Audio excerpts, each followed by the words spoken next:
अध्यक्ष डॉक्टर नागेश ठाकुर जी, नवनिर्वाचित राष्ट्रीय महामंत्री हमारे सत्य मित्र विनय बिद्रे जी और यहाँ उपस्थित सभी कार्यकर्ता बहनों एवं भाइयों, सबको नमस्कार। बहुत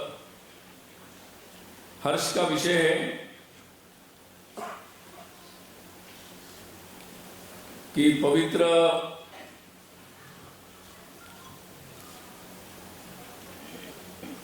जगन्नाथ जी की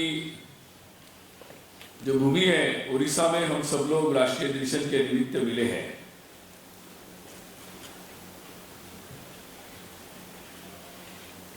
वैसे भगवान चैतन्य महाप्रभु, इनका भी स्मरण यहाँ पर करना चाहिए, क्योंकि जैसे होता है कि भगवान तो होता ही है, लेकिन भगवान के जो भक्त होते हैं वो भक्त भगवान का जो प्रचार और महिमा मंडन करते हैं, उसके कारण बहुत सारे लोगों को भगवान क्या है समझ में आता है।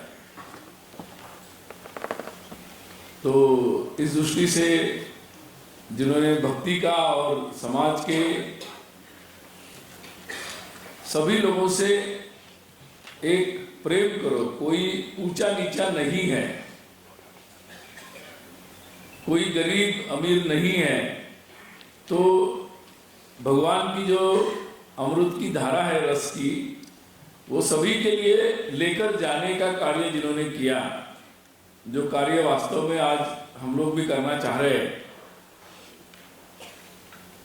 तो वो भगवान चैतन्य महाप्रभु और जिन्होंने पूरे भारत में भक्ति की एक गंगा लाई, तो उनको भी मैं आज इस मंच से प्रणाम करता हूँ।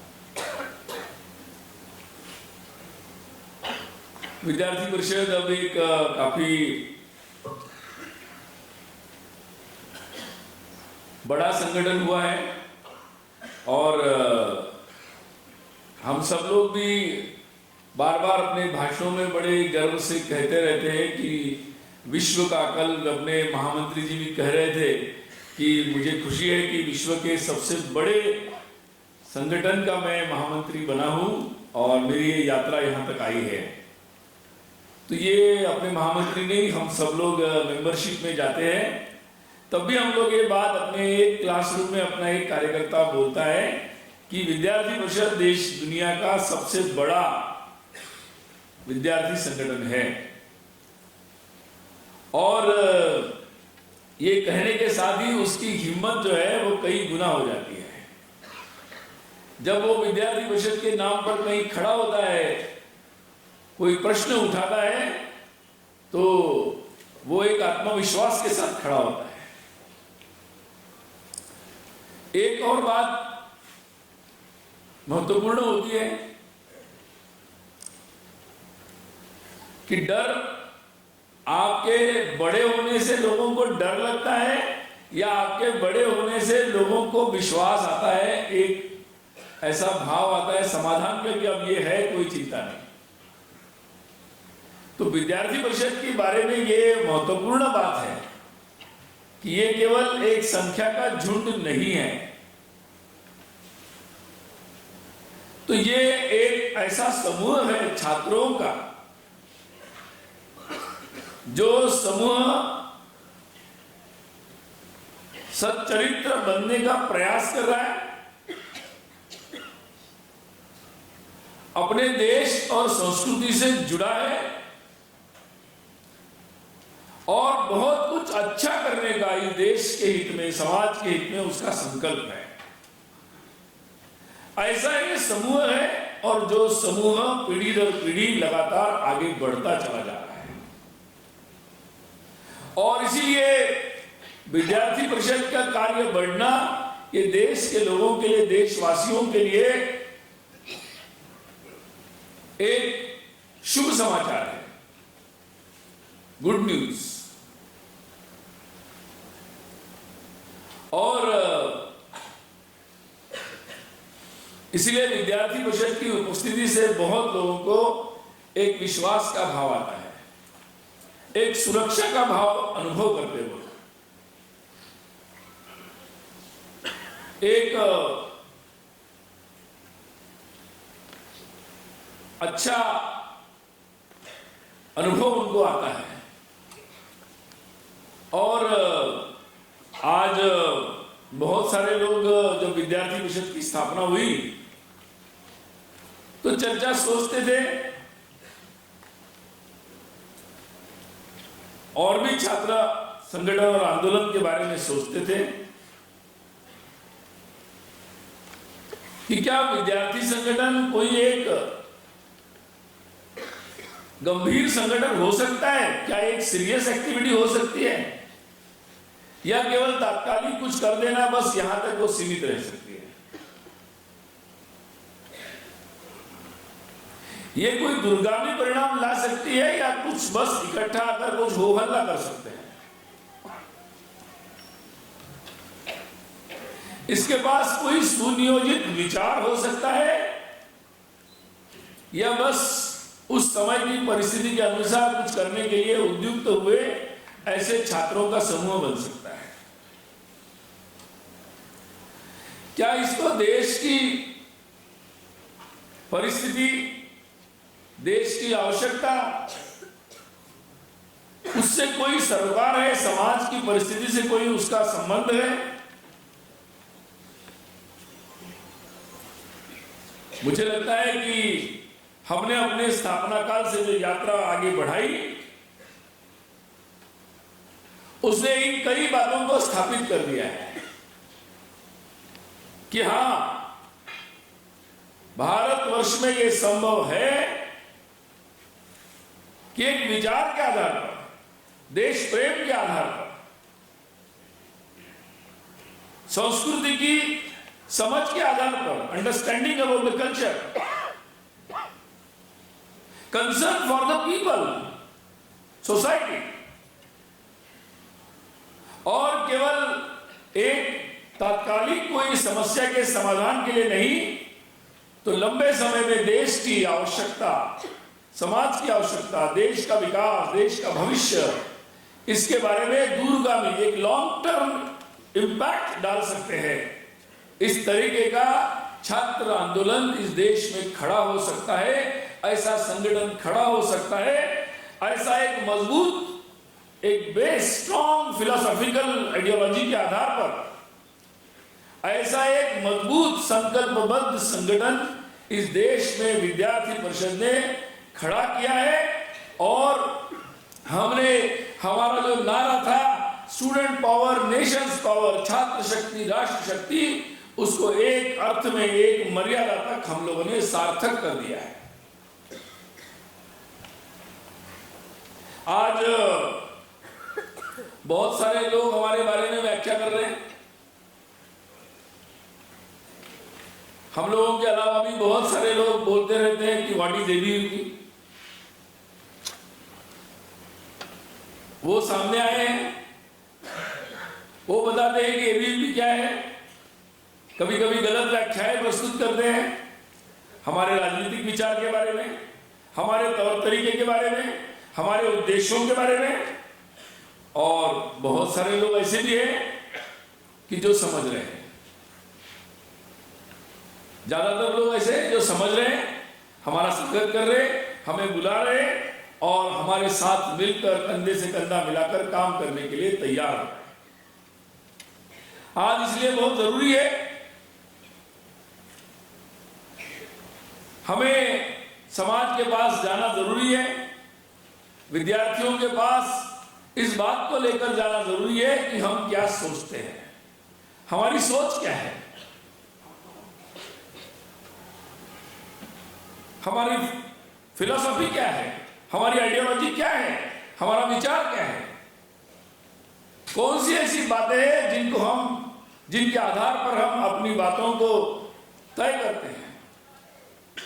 बेसिक थॉट क्या है हमारा, ये बात हमें विद्यार्थियों तक, समाज तक और ज्यादा जोर से, व्यापक तौर पर ले जाने की आज जरूरत है। इसके दो तीन फायदे होंगे।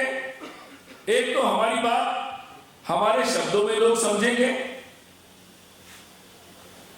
और मैं ये मानता हूं कि हमारी बात को जितना जैसे समझेंगे उतना ही लोग समाज के प्रति, देश के प्रति, हमारा युवा वर्ग, हमारे युवा साथी और ज्यादा सघनता से और ज्यादा एक्टिवली सक्रिय हो जाएंगे। और इसलिए हमारे लिए बहुत जरूरी है कि हमारा विचार क्या है।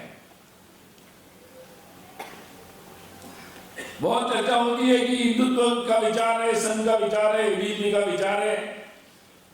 ऐसी चर्चाएं बहुत लगातार सब जगह हो रही है।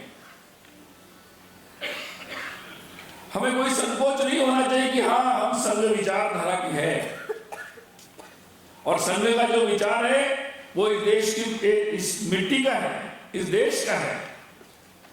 वो फॉरेन थॉट नहीं है, वो किसी के सपने में आया हुआ विचार नहीं है। हजारों वर्षों तक वो अनुभव से, अपने साधना से निकला हुआ है।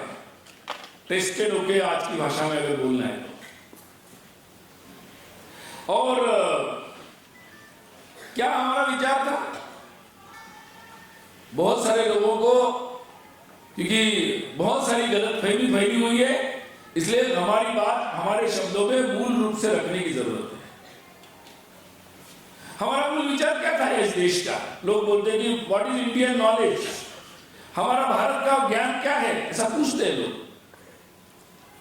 भारत का ज्ञान बहुत सामान्य शब्दों में अगर कहना है तो भारत का ज्ञान ये था, ये है, जिसका अनुसंधान हमारे लोगों ने किया कि हाँ, इस यहां जिसको आप भगवान कहते हो या ईश का तत्व कहते हो, जो भी आप नाम दे दो, वो तत्व सब में विद्यमान है।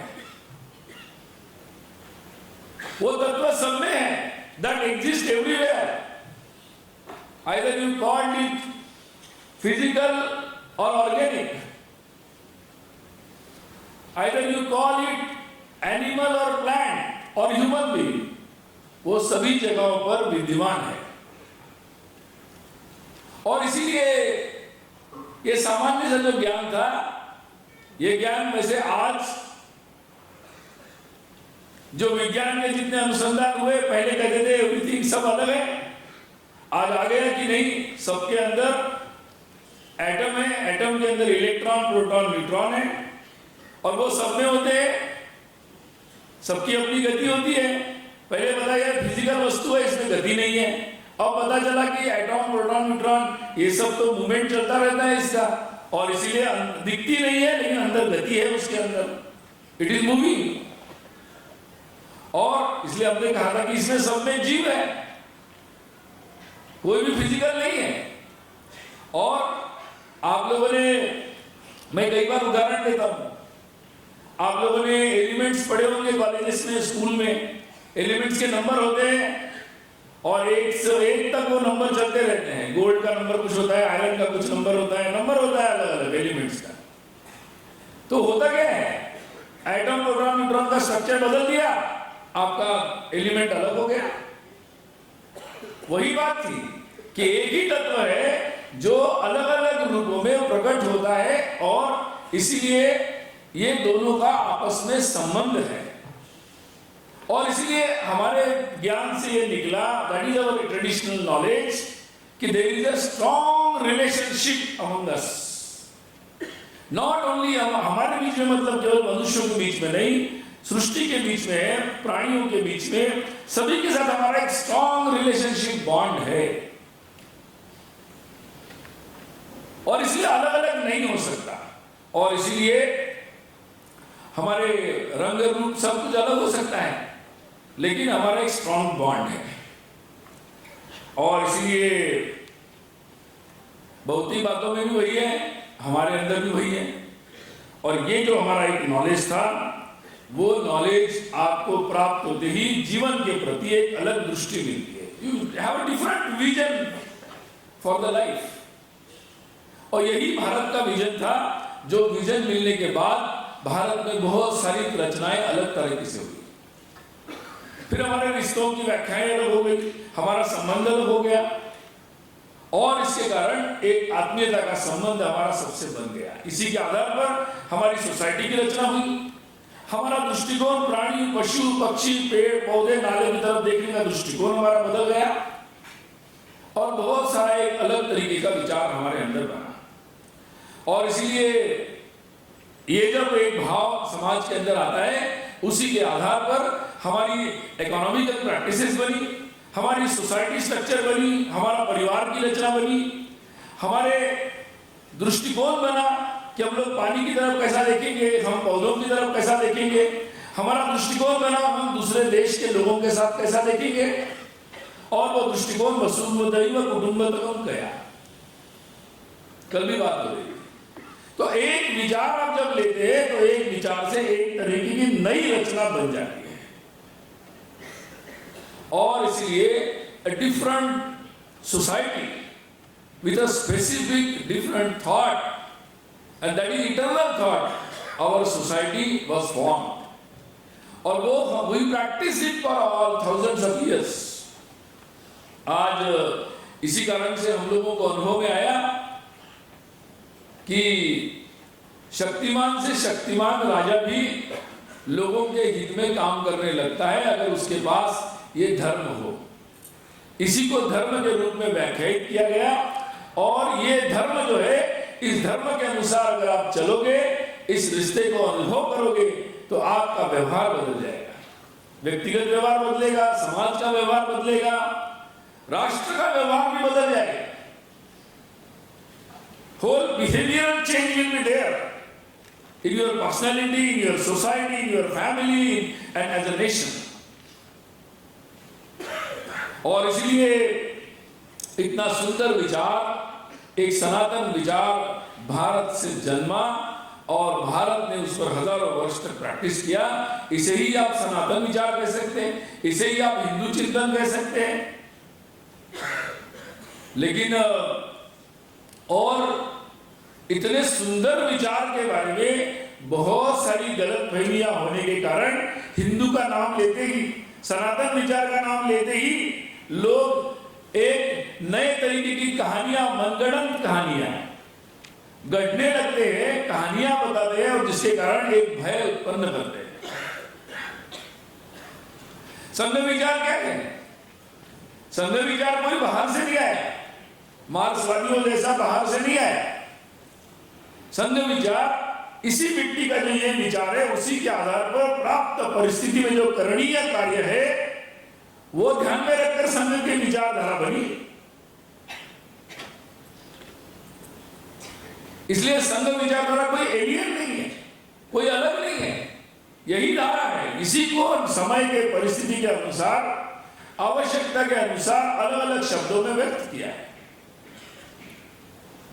संघ संस्थापक डॉक्टर केशव बलिराम हेडगेवार जी ने कहा था कि इस देश को राष्ट्र की अपनी सही पहचान करने की जरूरत है कि हम कौन है, व्हाट इज आवर आइडेंटिटी। क्या हम बिखरे हुए हैं? क्या हमारी आइडेंटिटी केवल हमारी भाषा तक सीमित है? क्या हमारी आइडेंटिटी केवल हमारे कपड़े और रहन सहन तक सीमित है? या हमारी आइडेंटिटी, हमारी भारत की जो पहचान है वो उससे आगे है? क्या हमारी राष्ट्रीयता, हमारा राजा कौन है, इसके आधार पर बनती है? Who rules us? That doesn't decide our nationality. That doesn't decide our culture. तो हमारा कल्चर क्या है, उसकी पहचान हमें करनी पड़ेगी। यही विचार था डॉक्टर जी का। और अगर किसी व्यक्ति को अपनी पहचान हो जाती है तो वो स्वाभिमान के साथ खड़ा हो जाता है, वो गर्व के साथ खड़ा हो जाता है। और तभी तो ये मन में आता है कि अगर जिसके मन में ये स्वाभिमान न हो, वो देश के विकास के लिए, देश की रक्षा के लिए और देशवासियों के उत्थान के लिए कैसे कार्य कर सकता है?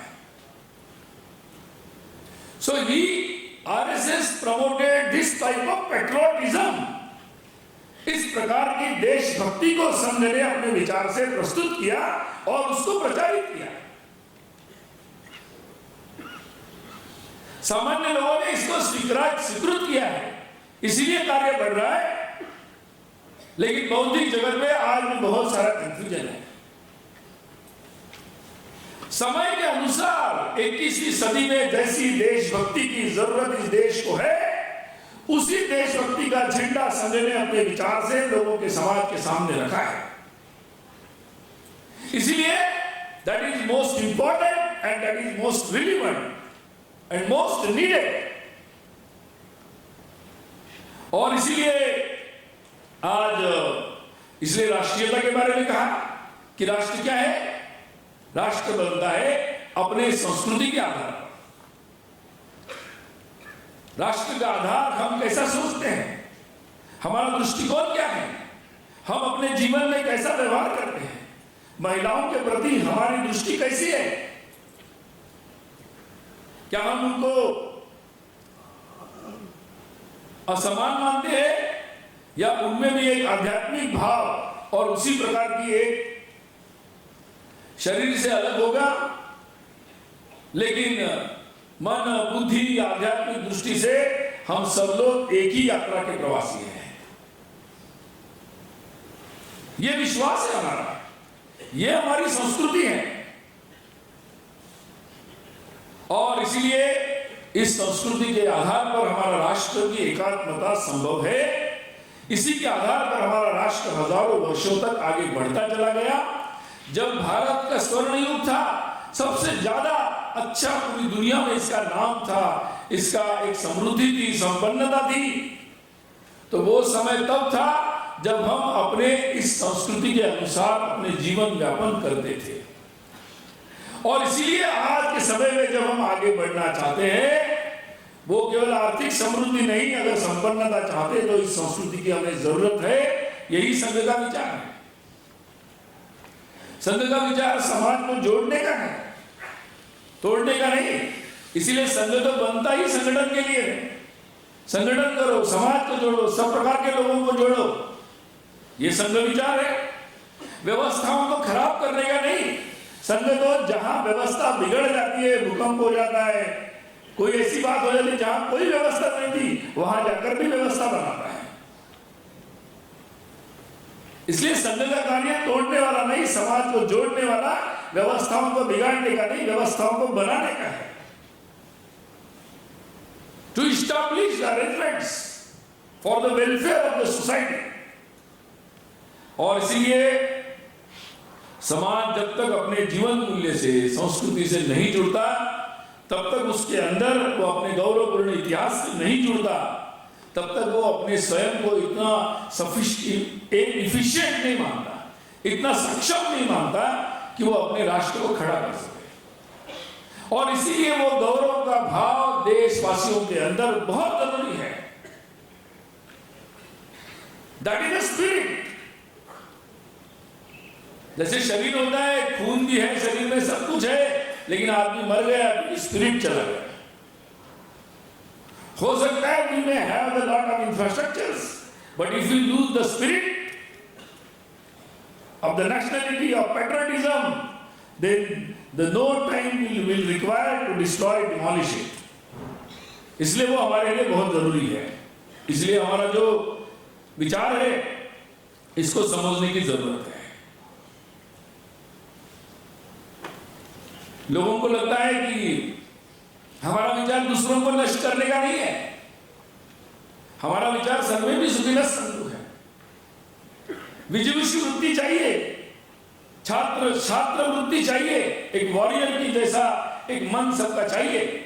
लेकिन इसका मतलब यह नहीं होता कि वो डिस्ट्रक्शन के लिए होता है। एक सैनिक हिंसा के लिए या एक अराजक के लिए नहीं होता है। एक सैनिक शांति स्थापित करने के लिए होता है, कानून का राज, धर्म का राज स्थापित करने के लिए होता है। इसलिए संघ अगर संगठित हो रहा है, संघ अनुशासित हो रहा है, तो इसका मतलब वो कोई दौलत की गैंग नहीं होती है। वो एक देशभक्तों की ऐसी एक संगठन है कि जो समाज के हित में, समाज के विकास में योगदान देने का एक अनुशासित, संगठित और सबसे मॉडर्न तरीके से किया हुआ, सबसे आधुनिकतम ऐसा एक प्रयास है। विद्यार्थी परिषद भी इन्हीं बातों पर बना। आजादी के पश्चात ये बात ध्यान में आई कि अब छात्रों का काम क्या होगा। विद्यार्थी परिषद ने ये माना कि अब देश को आजादी मिल गई है, अब देश को आगे बढ़ाना है। यही विचार था कि हम राष्ट्र की आराधना, ये हमारा हमेशा व्यक्ति को राष्ट्र की आराधना करना चाहिए, ये हमारे देश का चिंतन है। और इसीलिए विद्यार्थी परिषद ने भी उद्देश्य रखा राष्ट्र पुनर्निर्माण का, कि सारे नौजवानों को, कॉलेज में पढ़ने वाले विद्यार्थियों को, छात्रों को, छात्राओं को कहां लगना है, कौन सा काम उनको करना है, तो इस देश के पुनर्निर्माण के लिए, इस देशवासियों की सेवा करने के लिए उनको आगे आना है। इस देश के जो राष्ट्रीय हित होगा उसके साथ कोई कॉम्प्रोमाइज नहीं होने देना चाहिए। अब देश इतने प्रयासों के बाद स्वाधीन हुआ है, अब इसकी स्वाधीनता को कोई धक्का नहीं लगा सकते। इसलिए no compromise with national interest, that is ABVP. ये विचार है विद्यार्थी परिषद का। इस देश को, समाज को संपन्न बनाना है, गरीबी से इसको मुक्ति दिलानी है। हमने राष्ट्रीय निर्माण का मतलब क्या लिया? यही दिया कि रोटी, कपड़ा, मकान, शिक्षा, स्वास्थ्य सबको मिलना चाहिए। लेकिन इतने से नहीं होगा, तो सबको अपने राष्ट्र के गौरव के साथ परिचय होना चाहिए। सबको, महिलाओं को, समाज में जो भी पिछड़े हैं, सामाजिक दृष्टि से, आर्थिक दृष्टि से, सबको सम्मान मिलना चाहिए, सबको सुरक्षा मिलनी चाहिए, सबको अवसर मिलना चाहिए, अपॉर्चुनिटी मिलना चाहिए सब लोगों को। और अगर ऐसा करने के लिए समाज में ऐसा एक समरस वातावरण, एक समरसता आने की जरूरत है। इस देश में व्यवस्था परिवर्तन की जरूरत है। हमारी व्यवस्थाएं बहुत पुरानी है और भारत की आत्मा के अनुरूप नहीं है। गवर्नेंस के बारे में अपने देश के प्रसिद्ध जगमोहन जी करके हैं, जो पंजाब में थे, बाद में जम्मू कश्मीर के गवर्नर भी रहे। उनकी गवर्नेंस के बारे में उनका बड़ा अनुभव है। उन्होंने किताब लिखी है कि भारत की आत्मा के अनुसार हमारी शासन व्यवस्था होनी चाहिए। अगर किसी भी देश का प्रशासन तंत्र जो है वो अगर उसकी आत्मा, उसकी संस्कृति के अनुसार नहीं होता है तो वो एक सड़ने लगता है। It become a rotten structure, एक सड़ा हुआ व्यवस्था बन जाता है और वो तो अब दूसरी व्यवस्थाओं को भी खराब करता है। मुझे लगता है कभी कभी हम लोग वो अनुभव लेते रहते हैं और इसलिए व्यवस्था परिवर्तन का विचार भी विद्यार्थी परिषद ने रखा कि हमारी जो व्यवस्थाएं हैं, शासन की, प्रशासन की, न्याय की, पुलिस की, समाज की, वो व्यवस्थाएं हमारी आत्मा के अनुसार होना चाहिए, हमारे देश की सोच, हमारी संस्कृति के अनुसार होना चाहिए। विद्यार्थी परिषद ने विद्यार्थियों के बारे में भी कहा, हमारी सोच स्टूडेंट्स के बारे में निगेटिव नहीं है, पॉजिटिव है। एक सकारात्मक सोच है हमारे छात्रों के बारे में। हम ये मानते हैं कि स्टूडेंट न्यूसेंस पावर नहीं, एक नेशन पावर है। हमने ये कहा कि छात्र एक परिवर्तनकारी शक्ति है, एक चेंज ला सकती है। हमने कहा कि छात्र शक्ति यह राष्ट्र शक्ति है और ये भी बात हमने उठाई कि छात्र संगठन को एक दर्शन हम लोगों ने दिया, एक वर्ल्ड वाइड किसी भी देश में उनका छात्र समुदाय अगर देश के लिए, समाज के लिए, राष्ट्र के लिए काम करना चाहता है तो उनको केवल राजनीति करने से नहीं होगा, उनको समाज की सच्ची सेवा अगर करनी है तो उनको आगे आना पड़ेगा, संकीर्णता से यानी छोटी आइडेंटिटी से उनको ऊपर उठना पड़ेगा, उनको रचनात्मक काम करना पड़ेगा, कंस्ट्रक्टिव काम करना पड़ेगा। और इसीलिए विद्यार्थी परिषद ने अपने सामने रखा कि what is ABVP. ABVP means Akhil Bharatiya Vidyarthi Parishad, means आपका जो दृष्टिकोण है, your vision should be all India. आपका दृष्टिकोण अखिल भारतीय होना चाहिए, संकीर्ण दृष्टिकोण नहीं। निश्चित रूप से मेरे कपड़े क्या होंगे ये निश्चित रूप से मैं सोचूंगा, उसके बारे में मैं सतर्क भी रहूंगा, लेकिन उससे ज्यादा मेरे लिए महत्वपूर्ण राष्ट्र क्या होगा और पूरे राष्ट्र के लोगों के बारे में क्या होगा, ये इंटरेस्ट मेरा ज्यादा बड़ा इंटरेस्ट रहेगा। When there will be a conflict among the interests, then what will prevail? The national interest will prevail. जो राष्ट्रीय हित होगा वो रहेगा, वो सर्वोपरि होगा। ये विद्यार्थी परिषद ने कहा और इसीलिए विद्यार्थी परिषद के इस विचार का जो प्रभाव है देखते हैं कि किसी भी कोने में अगर विद्यार्थी परिषद है तो वो संकीर्ण विचार नहीं कर सकती, एक कोने का विचार नहीं कर सकती। वो किसी एक कॉलेज में किसी कोने में केरल में हो या नॉर्थ ईस्ट में हो या कहीं जम्मू कश्मीर में हो, वो पूरे देश के बारे में सोचता है। उसके शरीर में, उसके मन में, उसकी बुद्धि में, उसके विचार में ऐसा होता है कि देश के किसी कोने में एक कोई चीज होती है तो उसको दर्द होता है और इसलिए उसको चिंता होती है। अगर जम्मू कश्मीर में कोई भारत के खिलाफ नारा लगा रहा है तो केरल में बैठे हुए उसको भी चिंता होती है। अगर नॉर्थ ईस्ट में कोई ऐसी बात हो रही है, नॉर्थ ईस्ट किसी एक विद्यार्थी के साथ देश के किसी कोने में कोई गलत घटना हो रही है तो देश भर में किसी दूसरे प्रांत में रहने वाले, चाहे वो बिहार के हो, केरल के हो, कहीं के हो, उनको दर्द होता है और वो देखता है कि ये कैसे समाप्त किया जा सकता है। ये अखिल भारतीय दृष्टिकोण विद्यार्थी परिषद ने दिया। बहुत सारे संगठन है लेकिन वो अपने संकीर्ण मुद्दों पर या अपने संकीर्ण इंटरेस्ट पर, चाहे रीजन के हो या चाहे अपने ऑर्गेनाइजेशन के इंटरेस्ट को सर्वोपरि मानते हैं। हमारे बहुत महामंत्रियों के संगठन है, वो उनके ऑर्गेनाइजेशन इंटरेस्ट को इतना ज्यादा महत्वपूर्ण देते हैं, चाहे देश में हाहाकार मच जाए, अराजक मच जाए, व्यवस्थाएं खत्म हो जाए, उससे कोई लेना देना नहीं। और विद्यार्थी परिषद ने एक और बात कही कि हम लोग डिस्ट्रक्टिव माइंड नहीं रहेगा, एक कंस्ट्रक्टिव माइंड रहेगा, क्योंकि ये अगर हमारा देश है, हमारे लोग हैं और इसके प्रति हमारी एक निश्चित वेरी प्योर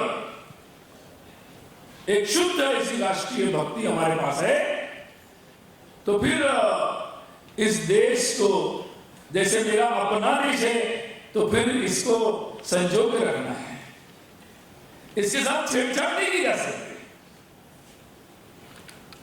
कहीं कुछ होता है तो मुझे दुख होता है और इसलिए मैं इसको संवारने में, इसको अच्छा करने में ही अपना योगदान दूंगा। इसलिए कंस्ट्रक्टिव एक रचनात्मक कार्य की भूमिका विद्यार्थी परिषद ने ली। ये कोई हमारी पॉलिसी नहीं है, स्टेटमेंट लिखने के लिए अच्छा लगता है इसलिए नहीं लिखा है।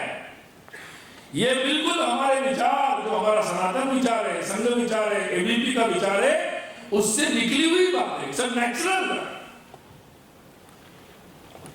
आउटकम है, उसी से निकला हुआ है। और इसलिए विद्यार्थी परिषद ने कहा कि छात्रों को दलगत राजनीति से ऊपर उठ के काम करना है।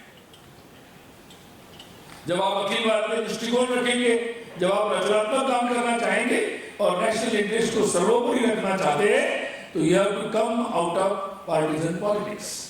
और इसीलिए विद्यार्थियों की जो दृष्टि है, उनके कॉलेज जीवन में इसी तरीके की बननी चाहिए, ताकि समाज में कहीं भी वो जाएंगे, आने वाले समय में किसी राजनीतिक दल में जाएं या किसी और अन्य प्रोफेशन में जाए, चाहे वो कलाकार बने, चाहे वो पेंटर बने, चाहे वो स्टोरी लिखने वाले बने, चाहे वो व्यवसायी बने, डॉक्टर बने, जहां भी जाए उनका दृष्टि संकीर्ण नहीं होना चाहिए, उनका दृष्टि समाज के लिए कंट्रीब्यूट करने का होना चाहिए, ताकि वो राजनीति में जाए तो भ्रष्टाचार नहीं, जनता की सेवा करे।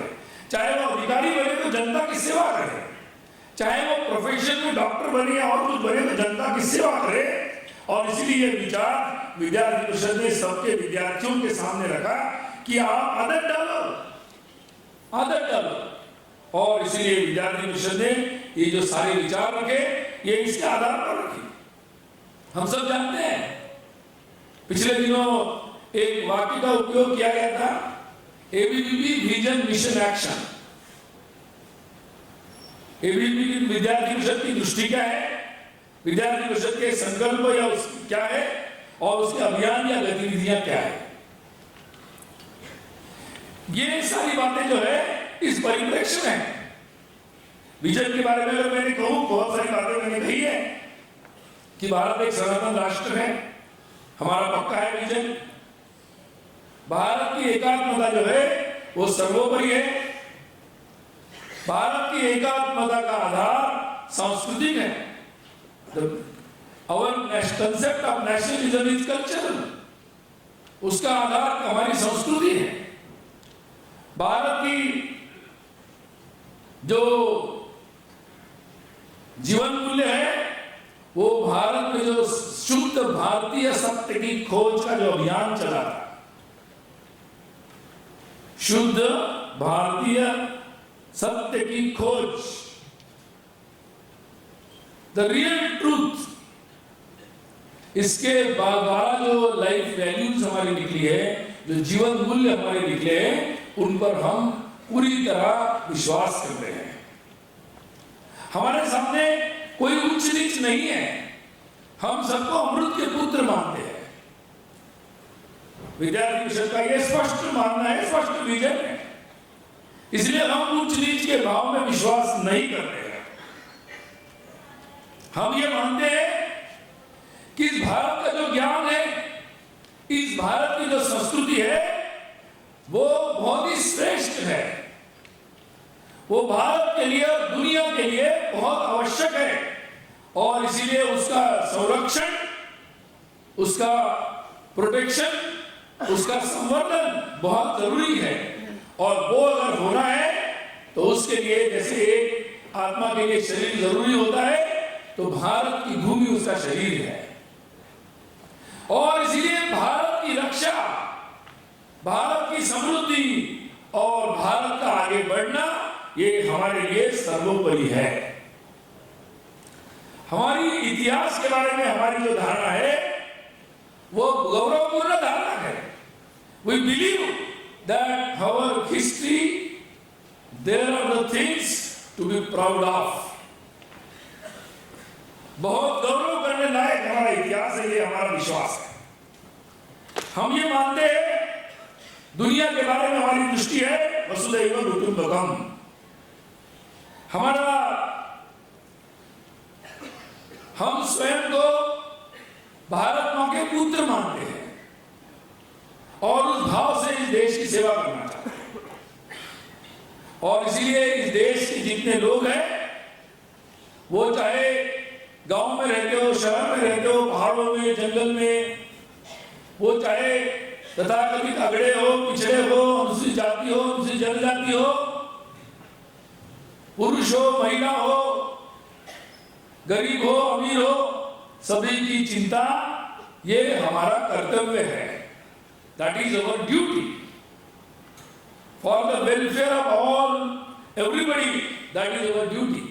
ये विद्यार्थी परिषद का, और इसीलिए हमारे प्रयासों से, हमारे इस देश के युवाओं के इस परिवर्तन से ये सारा अभियान चलाया जा सकता है और इसी से ये देश आगे बढ़ सकता है, वो आधुनिक भी बन सकता है। इसलिए विद्यार्थी परिषद ने कई सारे संकल्प किए। हम लोगों ने कहा कि सामाजिक समरसता हमारा संकल्प होगा, महिलाओं का सम्मान, सुरक्षा हमारा संकल्प होगा, इस देश का, देश की सुरक्षा हमारा संकल्प होगा, शिक्षा का भारतीयकरण हमारा संकल्प होगा। इस देश को समृद्ध और महान राष्ट्र बनाना हमारा संकल्प होगा। इस देश को शक्ति संपन्न बनाना, powerful,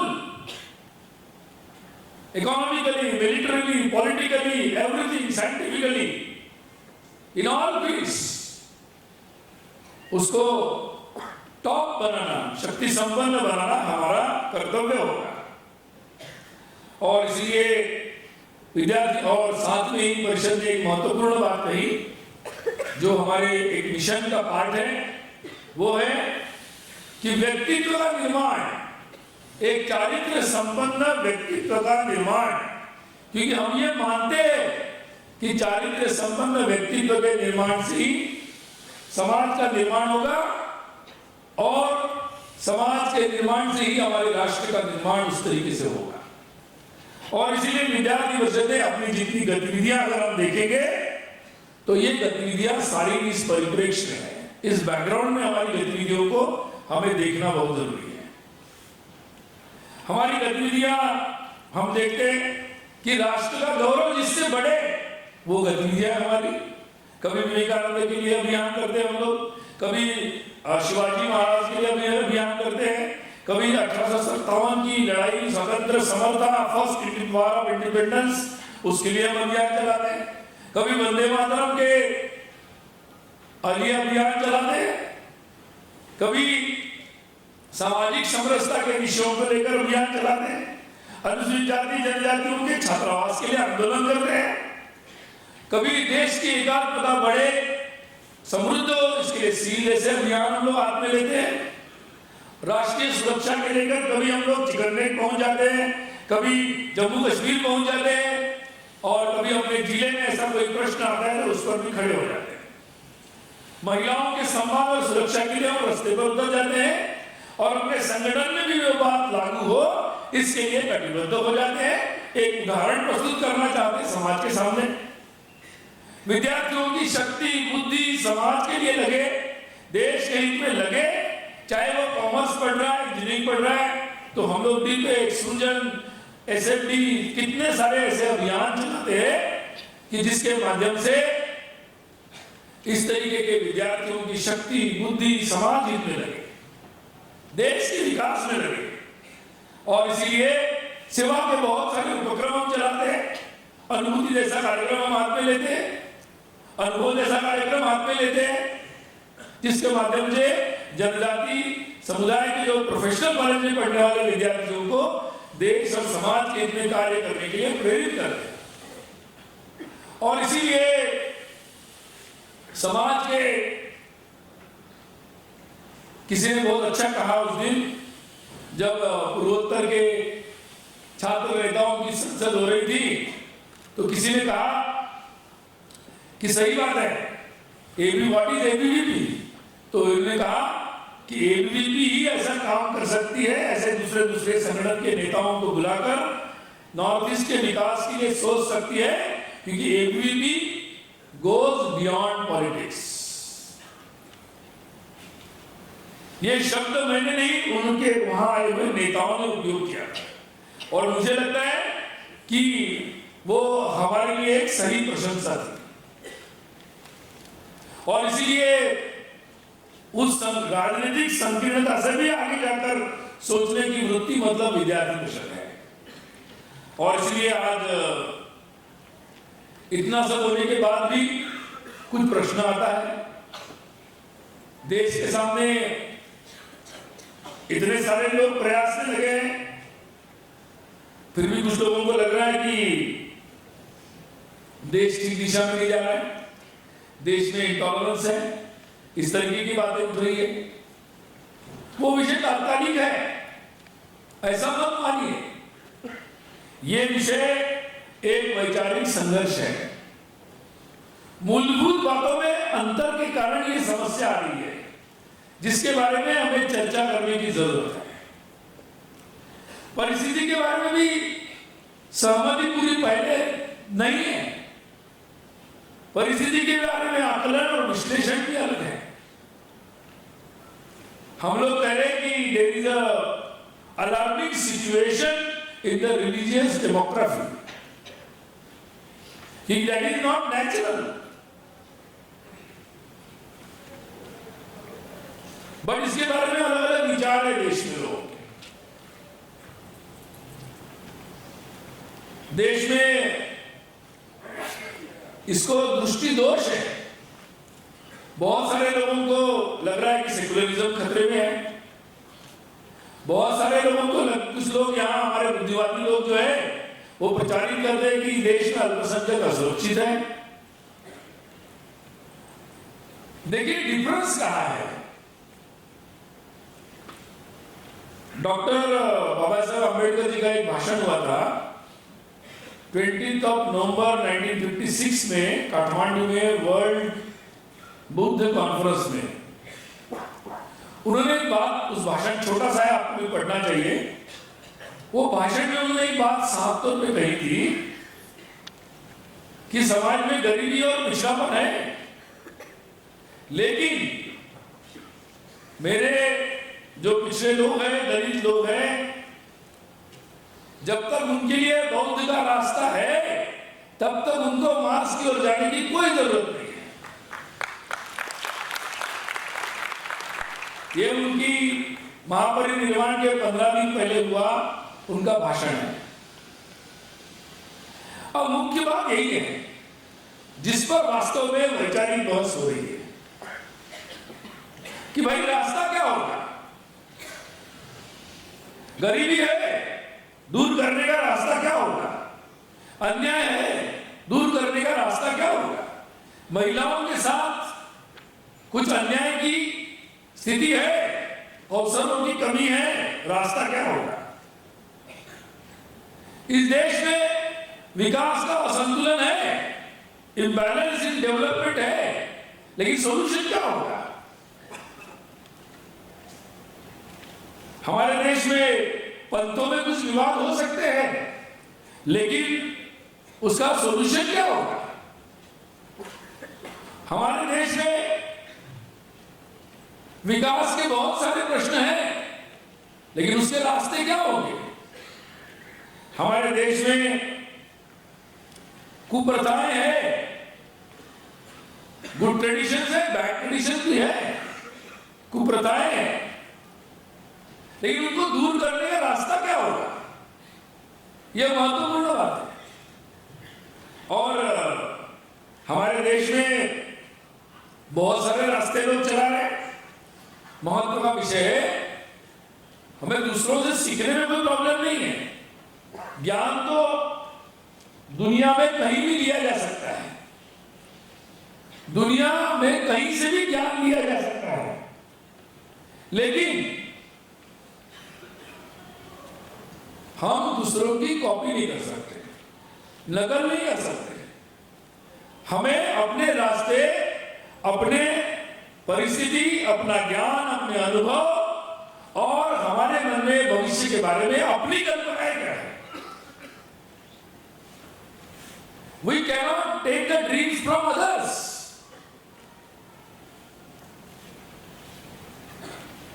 We will dream for myself, for my family, for my country, according to my culture, according to my situation, because culture forms the give shape to the aspirations. हमारी आकांक्षाएं क्या होगी, हमारी महत्वाकांक्षा, हमारे एस्पिरेशन क्या होंगे, इसको भी कल्चर शेप करता है। और इसीलिए हमें उसको समझने की जरूरत है।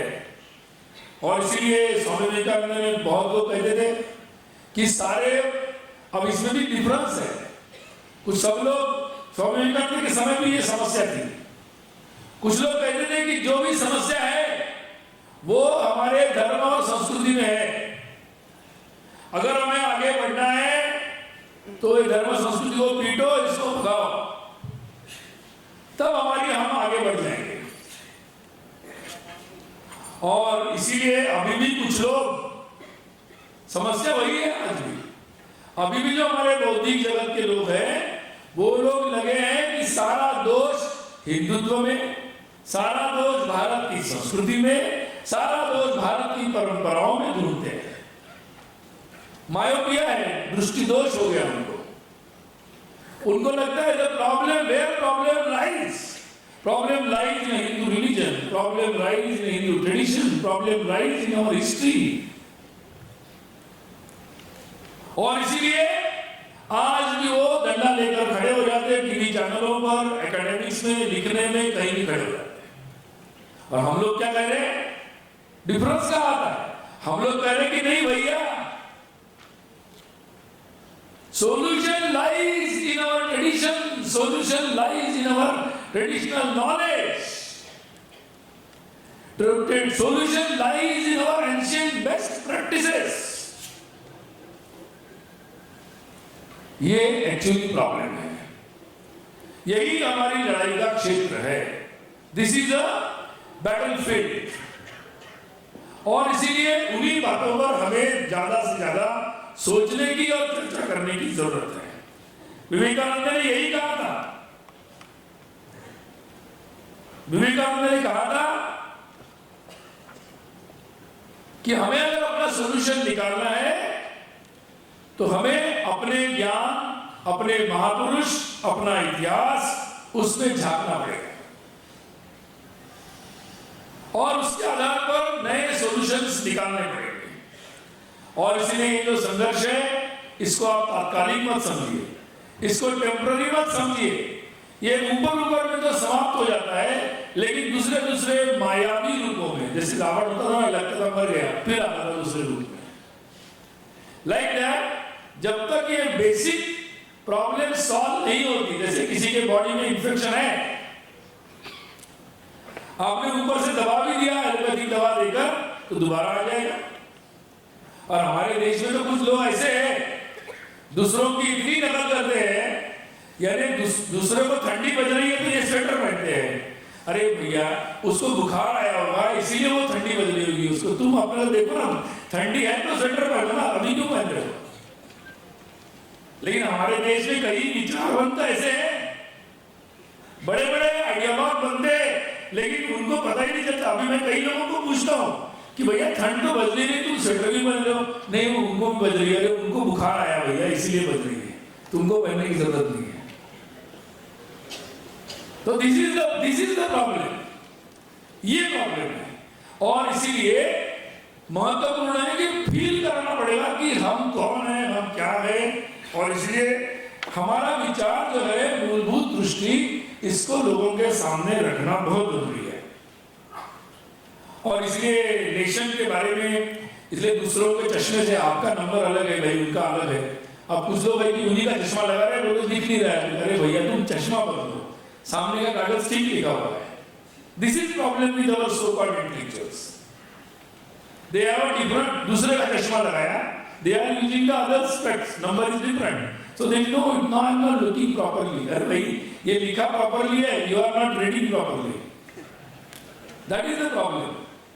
और इसीलिए हमें थोड़ा उनको समझाना पड़ेगा कि भैया ये नया स्पेक्स हमने बनाया, थोड़ा इसको भी पहन के देखो, अच्छा दिख रहा है तो बढ़िया है। तो वो बोलेगा अरे इससे तो बहुत अच्छा दिख रहा है, देश तो बहुत अच्छा है, तो बढ़िया हो जाएगा। तो हम लोगों को ये हमें करने की जरूरत है, यानी हमें कैंपस में अगर क्या करना है, वैचारिक बहस मतलब ये करना है, सिंपल शब्दों में अगर बोलना है। और इसीलिए आज राष्ट्र के बारे में अगर हम सोचते हैं तो लोगों को लगता है कि भाई राष्ट्र क्या है।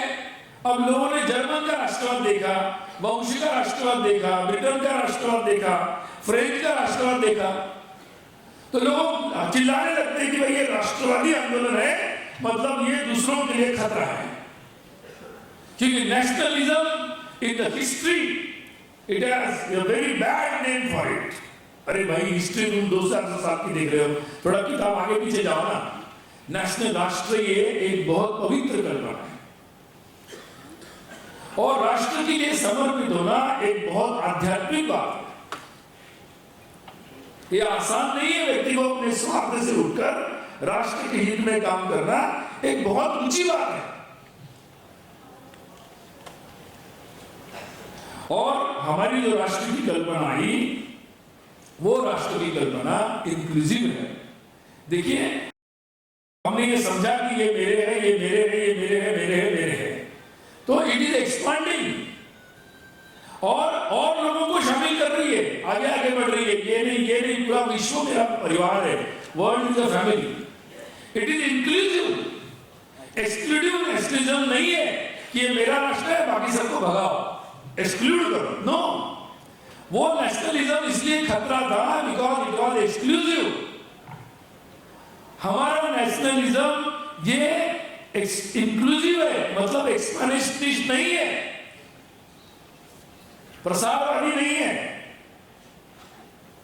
कि जो दूसरों को लालच देकर जबरदस्ती अपना बनाओ या जबरदस्ती से फौज के बाद। No, that is not a type of our nationalism. हमारा nationalism is a progressive unfoldment of the national spirit. एक बड़ा दिल है हमारा नेशनलिज्म मतलब, और इसीलिए दूसरों के साथ संघर्ष नहीं, समन्वय है। दूसरों के साथ जबरदस्ती नहीं, कल्याण की बात है। कट्टरता नहीं, कंस्ट्रक्टिव एक संकल्प है ये, और ये तनाव भय संघर्ष को नहीं लाता है।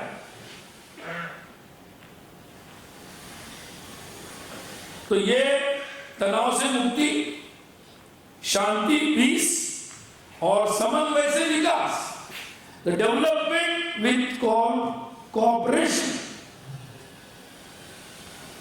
सहकार से विकास, ये हम लोगों की धारणाएं है। और इसलिए हमारा नेशनलिज्म ये उनके नेशनलिज्म से कंपेयर नहीं हो सकता। ऐसे बहुत सारे मुद्दे हैं जिस पर हमें चर्चा करनी है। मैं कुछ मुद्दे आपके सामने उठाना चाहता हूं और अपेक्षा करता हूं कि आप लोग अपनी चर्चा में इन मुद्दों पर चर्चा करें कि भाई संघ विचार सांप्रदायिक नहीं है, लेकिन अपितु प्रथाओं का समन्वय है, coordination of the all sects है। इसलिए हम लोग, हमारे यहाँ तो मतबंध संप्रदाय, उनका समन्वय विभाग चलता है, और इसलिए लेकिन ये स्थापित कैसे होगा? सेकुलरिज्म को मैं ऐसे मानता हूं जैसे आजकल शहरों में होता है या गांव में भी होता है, मेरी जमीन है लेकिन कोई आके अवैध कब्जा कर लेता है, फोर्स्ड इंक्रोचमेंट। वैसे हमारा जो वैचारिक धरातल है, हमारे जो विचार है, वैचारिक धरातल भारत में था, उस पर सेकुलरिज्म ने अवैध कब्जा बनाया है। अवैध कब्जे को, इलीगल कब्जे को कैसे हटाना पड़ता है वो बताया आप लोगों को, लेकिन आजकल मुश्किल भी होता है वो भी बताया आप लोगों को। इट इज लाइक दैट, तो see it like that, it is a force encroachment illegally. तो ये हमारे वैचारिक धरातल पर सेकुलरिज्म एक अवैध कब्जा है, इसको कैसे हटाएंगे? धर्म की व्यापक अवधारणा है और जीवन में उसकी अनिवार्यता है, ये हम आज के युवाओं में कैसे स्थापित करेंगे? राष्ट्रीयता या राष्ट्र एक सकारात्मक बात है, इसको कैसे स्थापित करेंगे? फेमिनिज्म बहुत प्रभाव है, हमारे छात्र कार्यकर्ता पूरे समाज पर इसका प्रभाव है। इसको कैसे हम लोग टैकल करेंगे, सोचने का विषय है। हमारी शब्दावली, जार्गन्स, कुछ शब्दों को स्थापित कर दिए, उनसे हम मुक्त कैसे होंगे? संघ विद्यार्थी परिषद, इसका संबंध को हम व्याख्यायित कैसे करेंगे? आप चर्चा करें इस पर जरा। राजनीतिक संबंध हमारा क्या है? हम तो दलगत राजनीति से ऊपर है और हम मानते हैं कि ऐसा होना चाहिए। और मुझे कभी कभी लोग पूछते हैं कि बीजेपी के बारे में संबंध, मैं कहता हूं भैया 50 साल में एक ही दल पर थोड़ा हमारा प्रभाव बन गया है, अगले 20-25 साल में सभी दलों पर हम कब्जा करेंगे, चिंता मत करो। तो we want to create our impact on politics. We are not ordered or governed by the political party. Very clear. Yes, we want to dictate the terms to the politics and political party and governments. Students and the community, without any vested interest, it wants to command. तो इस पर आप चर्चा करिए। हमारे कार्य वैचारिक भूमिका से जुड़े हुए हैं, कोई भी कार्य हमारा ऐसी हवा में दिमाग में ऐसा नहीं है। परिवर्तन के लिए हमारी एक अवधारणा है, भारत के भविष्य के बारे में हमारी कल्पना है, और समाज के बारे में हमारी एक संकल्पना है, उसको बताना पड़ेगा। समाज के आर्थिक विकास का, गरीबी से मुक्ति का, पिछड़ों को न्याय का रास्ता कैसे बनेगा, इस पर चर्चा होनी चाहिए। हमारे कार्य के परिणाम स्वरूप क्या परिणाम हुआ है समाज में, कोई इम्पैक्ट आया है या जैसा चल रहा है वैसे ही चल रहा है, चर्चा होनी चाहिए। समाज में आज भी अनुसूचित जाति जनजाति के समाज में आज भी हमारा विचार ये समाज के ऐसे वर्ग को लेकर चलने वाला है, ये बात और अच्छे तरीके से कैसे स्थापित होगी इसके बारे में हमें सोचना पड़ेगा। और इसलिए मैं ये बात दोहराना चाहता हूं कि हमारा विचार मोस्ट मॉडर्न है, वो एकांगी नहीं है, वो सभी हम लोगों को लेकर चलने वाला है और विकास की यात्रा में सबको लेकर चलने वाला है। एक धर्म की सच्ची भावना के साथ हम लोग हैं।